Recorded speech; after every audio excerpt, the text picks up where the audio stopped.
Ito yung aking pinahinog na custard apple o anunas. Napakaganda ng kanyang pagkahinog at talagang napakalambot at talagang napakatamis na nito. Ngayon, ang ating gagawin ay akin nang bubuksan. Kukuhanin natin yung tingi para atin ang makain.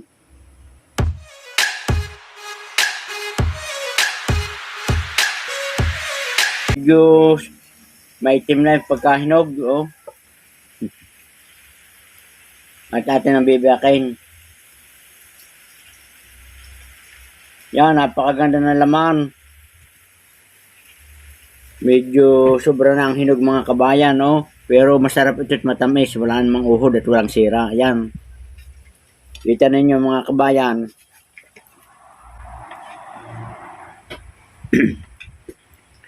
At ito ay ating ihiwalay ang butot. Ito ay ating din pwedeng biniin o pasibulin.